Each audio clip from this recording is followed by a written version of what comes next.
Welcome. This time on Woodworks, we're going to show you how to build this beautiful wall-mounted display cabinet.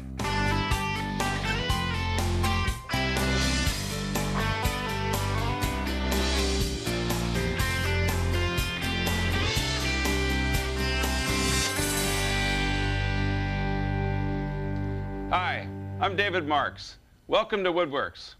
For the display cabinet that we're going to be making this time, we're going to be using two different types of wood. Cherry for the case and flame maple for the back panel. The fine grain and the rich red color bring a warmth to the cherry wood case and to the door frame which holds the glass.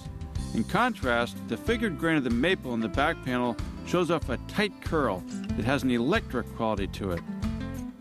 The top and bottom add visual weight and give the case an Egyptian feel. They're carved out of thick blocks of cherry, and that's where we'll start this project.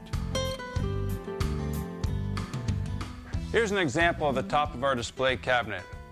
And this is an example of our cove molding. Now, cove molding is basically just a concave shape cut into the side of a piece of wood. A lot of furniture makers prefer to make their cove molding out of individual strips of wood. But for the sake of efficiency, we decided to combine the cove molding plus the shaping plus the top of the display cabinet in one solid block. Now, this is called a story block. Now, this is nothing more than a series of cuts done on the table saw until we got the profile that we really liked for the top of the display cabinet. What's great about this is basically a step-by-step guide that's going to show us how to make our molding. So on the side, we've written down the numbers, which will tell us the order that we make our cuts in. And on the back, we've written out the description, which is basically going to show us the setups that we need to make on the table saw. Now, this strange-looking setup is actually the fence that we're going to be using to cut out our cove molding. Now, the first time that I was introduced to this, I asked myself, how in the heck are we going to cut across the blade of a table saw diagonally? Well, it turns out that by cutting across the blade diagonally, the arc of the blade is actually going to create the arc of the curve in our cove molding. So we're going to go ahead and use the steps of our story block as a guide to cut out the top and the bottom of our display cabinet out of these massive pieces of 2 3/8 of an inch thick solid cherry stock. The first step is to cut the cove. We raise the saw blade 1/16 of an inch at a time until we reach the full height. In step 2, a rabbet is cut on each piece, resetting the blade in small increments until the profile is completely cut. For step 3, we set the saw blade at a 30-degree angle and make the first cut of our bevel. And in step 4, we move the blade over to 10 degrees, stand the block against the fence, and we'll finish making our bevel. Next, we'll smooth away the mill marks left from the table saw. For this, we've got a great tool. It's a gooseneck scraper. It's perfect to fit into our cove and scrape down the wood to a nice smooth surface.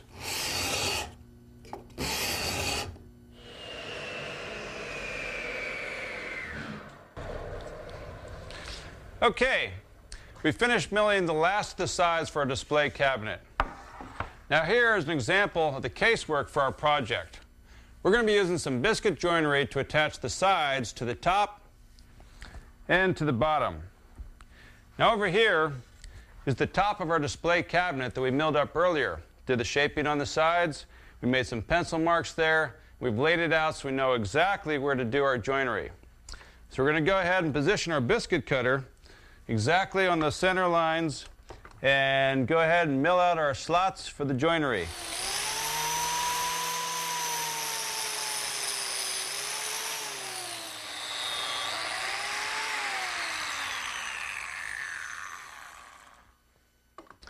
We've already got our joinery done on the casework, but we don't want to glue it up yet because we need to finish drilling these holes in the sides of the cabinet.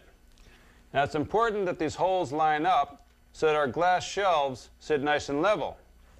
But that's not a problem because we got this real simple to use jig that we made. Now, all the spacing's been lined up on the side, and basically the way this thing works is the bottom of the jig references against the bottom of the cabinet.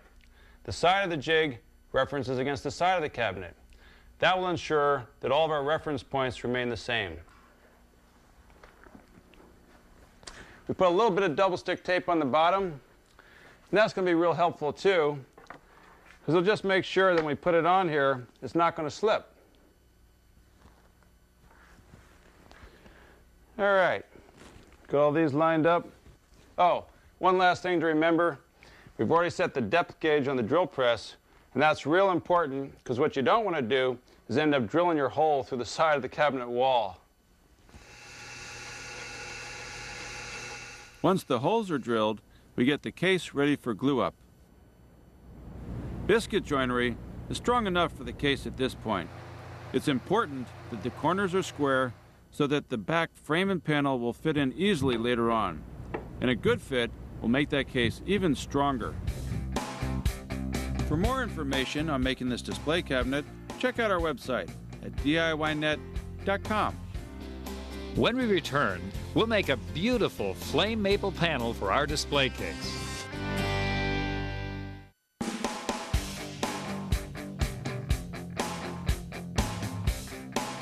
Welcome back. This time we're building a beautiful wall-mounted display cabinet. We've already shaped the cove moldings for the case. Now it's time to make the flame maple panel for the back. We have got a spectacular piece of flame maple for our back panel. Now we're going to resaw this over on the bandsaw. But before we do, the first thing we want to do is get it flat on the jointer. Now, one of the problems with any piece of highly figured wood is it's prone to chipping out. So listen up. Here's a major piece of information that a lot of woodworkers don't know about. What we want to do is send our knives out to a good quality saw sharpening service and ask them to put a back bevel on the knives. And what we're after specifically is a net cutting angle of 10 degrees. Now that is going to tremendously reduce the problem of chipping out. Remember, by passing the wood slowly over the jointer, we'll get a cleaner cut. And pushing the panel stock over the knives on an angle also helps minimize chip out. Now we resaw the panels to thickness on the bandsaw. Next, we run the pieces for our flame maple panel through the drum sander to get the thickness we want, about 1/4 inch. After making sure the inside edges are jointed, we'll roll out some glue.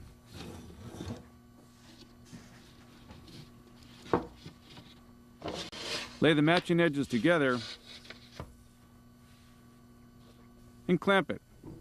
Now we've got the panel for the back of our display cabinet. For this particular project, we're going to be making 2 frames. One for the panel that goes into the back of our display cabinet, and another one for the door that's going to hold the glass for our display cabinet. Now we're going to be using a stile and a rail construction. In the joinery, we're going to be making a mortise and a loose tenon construction. Now as a design thing, we've decided to go ahead and add some visual weight. So we're going to make our bottom rail wider than the rail at the top. What this means is we've got to go ahead and make our joinery wider at the bottom than at the top. Now we've got our router table all set up. We've got some stop blocks clamped into place, and that's going to control the length of the mortise cut. We've got our 2-flute carbide router bit there. So let's go ahead and cut the mortise in the bottom rail. Making the cut in progressive steps, about 1/4 inch at a time, will reduce stress on the bit. We repeat the process on the rails for both the door frame and the panel frame, making adjustments for the different size mortises. For the stiles on both frames, we need to add an auxiliary fence to allow for the extra length. The mortises and the stiles will have to match the appropriate size of the ones we cut in the rails. Next, we use a smaller 2-flute bit, 3/32 of an inch, to cut a dado in the panel frame. This is where we'll insert the flame maple panel later on. On the door frame, we cut a rabbet in the back to house the glass. To take away the sharp edges on the inside of both frames, use an 1/8 inch radius bit to give it a rounded, more friendly feel. When radiusing the stiles, it's important to mark the position for the cut, to make sure we don't run past the points where the stile meets the rails.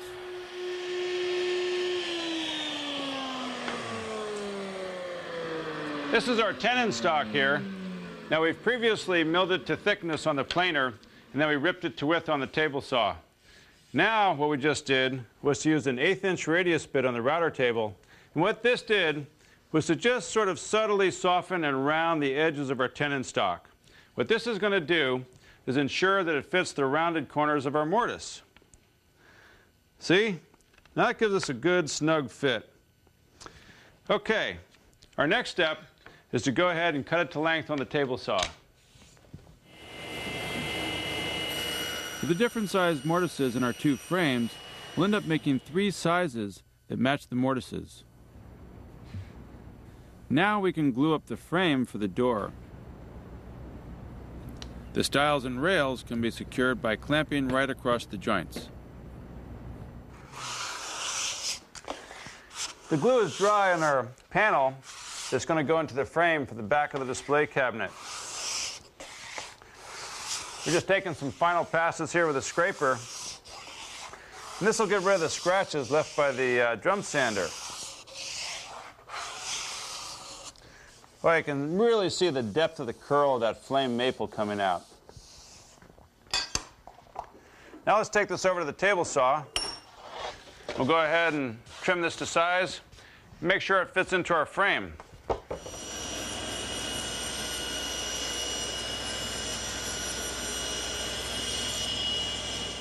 Now we can glue the panel into the frame.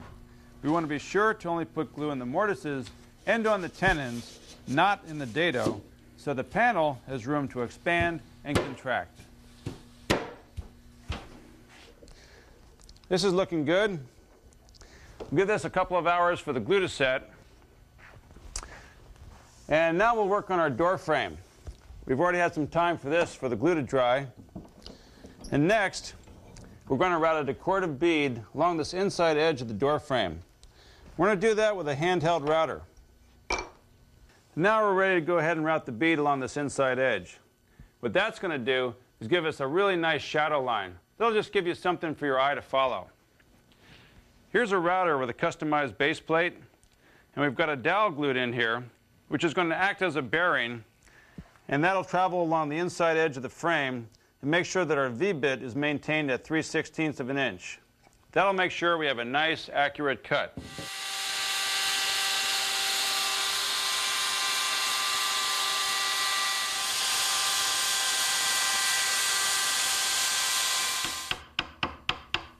Next, we finish up the bead with some hand tools.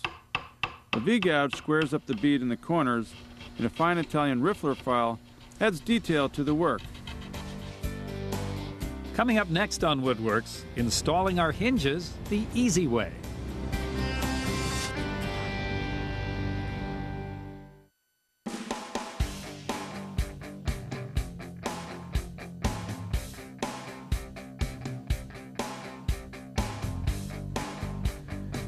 Welcome back. Our project this time is this wall-mounted display cabinet with cove molding at the top and the bottom. We made our door and built the frame and panel for the back of the case. Now we're adding glue to the rabbet on the sides of the case, fitting the back in place and making sure it sits in tight. What we're doing with this crazy looking setup is actually clamping the back panel down into the case of our display cabinet. Now we've got one clamp here to apply some pressure to the top and bottom, and some other clamps on the side that will put some sideways pressure in. But the main thing we want to look at are these 3 cauls. What this is going to do is give us some pressure and really push that panel down into the back of the cabinet. Now the way that we achieve that is by taking these clamps and clamping our cauls down to the work table. This will ensure that we really get the force we need to push this panel down into the rabbet and really seat nice and tight. We're working on the back of the door frame for a display cabinet. And what you really want here is a nice square corner. Now the router bit that we used to go ahead and cut the rabbet left a rounded corner. So what works really well is a good sharp chisel. This will actually make it easy to go ahead and square up that corner. That's looking good. Now we'll go ahead and take the glass and set this into place. And this is a good time to take our measurements for the trim that we're going to be making to hold the glass into the back of the door frame. First, we cut some cherry stock on the bandsaw, milling the thickness a bit oversized. Then, we put it through the drum sander to clean it up. Next, we cut the pieces to size on the chop saw, making a miter for the corners.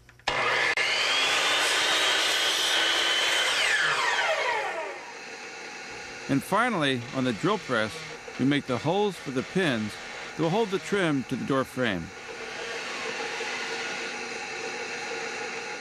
We have got some really nice solid brass hinges for attaching our door to our display cabinet. Now by holding it in this position, this gives us a nice positive reference point for laying out our pencil marks. We're going to go ahead and use the plunge router to route out a mortise here, but before we do, it's a good idea to take a good sharp chisel and just go ahead and lay it on those pencil lines and give it a few taps. What that's going to do is give us a scribe line, which will really make it a whole lot easier to see our boundaries when we go ahead and route out our mortise using a plunge router. We use a 2-flute bit to route out the mortise for the hinges. Then we clean up the cuts with a sharp blade of our chisel. Next, we fit the door into the case and mark the position for the mortises on the door. Again, cut the mortises and finish them up with the chisel. Coming up next, our display cabinet gets a handcrafted handle and a finish that's warmed by the sun.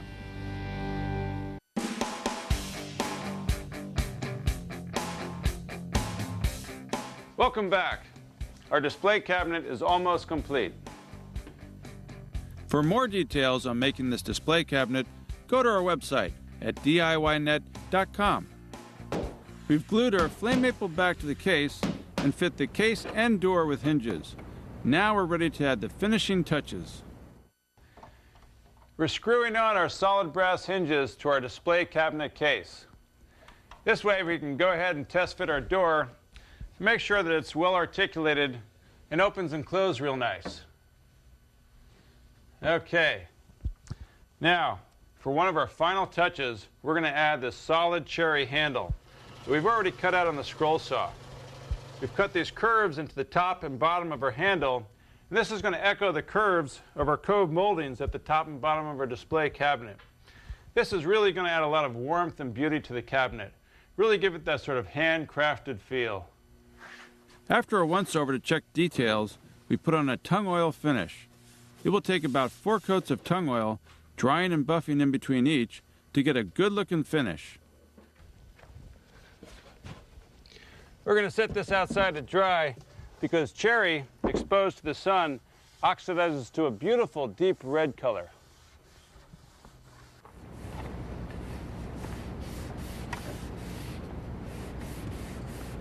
Finally, the glass can be put in the door. We hold the trim in place with brass escutcheon pins.